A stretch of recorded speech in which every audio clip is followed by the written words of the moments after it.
another video. This was a comment on Steve's podcast that I appeared on, and I don't have it in front of me. I could look it up, I guess. But it basically, the guy's question was that Joel and Ben, I watch their stuff, how they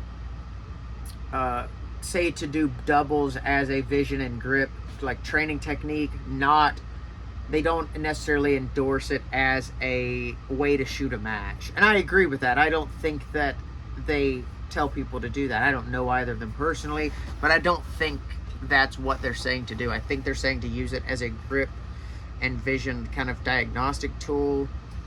My kind of opinion on it is, and like, it's no secret that Ben Steger is very good, and he doesn't shoot matches anymore, and I know Ben would probably kick the crap out of me if he showed up to a match I was at. Like, don't think this is me trying to say I'm better than Ben Steger, but I think it is something that is talked about a lot, that it may be 25% of the videos that the practical shooting training group, like associated guys, are putting out, but outside of like the drama videos and whatnot.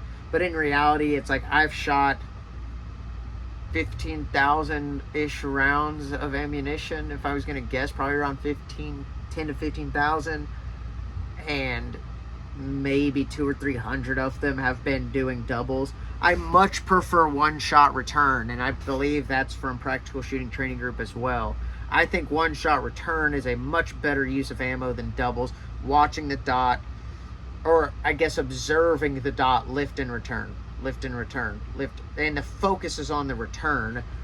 Like, I don't really see the point in practicing making the decision to pull the trigger twice, and because at that point, like, more often than not, you're just along for the ride. And I get, like, there is a little bit of training value in that, but it's something that I know people that will go to the range with 200 rounds and do 100 doubles to diagnose grip and vision and things like that. Like, I think that's a waste of time. I think 100 repetitions of one-shot returns is not a bad idea. And so, to kind of answer that question, I agree that doubles are a training tool, not a way to shoot matches. But I think it's a very small amount, and you can get by without doing them at all.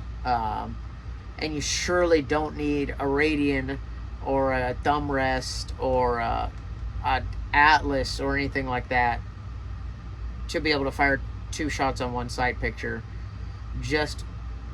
And the other thing about that as well is that, I don't know, maybe I am incapable of firing 2 shots on one sight picture.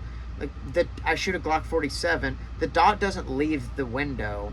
If I'm going to fire 2 shots on one sight picture, that means my eyes moved, because the dot isn't moving enough to create a second sight picture. It is one continuous sight picture. The dot may lift at 25 yards up into the head box, but I'm seeing the dot the whole time. I'm observant of it. My eyes are on the letter A. The dot lifts up to the head box, comes back to the letter A. Like, so to say I predictively shot him, I guess I predicted that the dot wasn't going to leave the window, and I'm correct most of the time. But if I am going to predict where the dot is going to go on the second shot, that assumes that I lost it.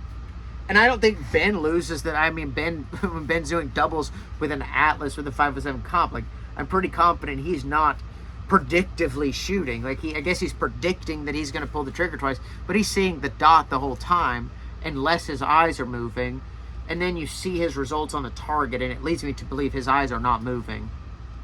But people that do that cannot control their eyes to that level, I think it's a waste to be practicing that. Get your eyes tuned in to be able to do that, and then go do it. And it's like, okay, I spent 50 rounds, I don't know, 20 rounds is probably, I'm like, okay, I did 10 doubles, they were all in a pretty good group. That's enough of it for me to know that my grip was fine, sight vision was fine, and I need to move on and do something more productive.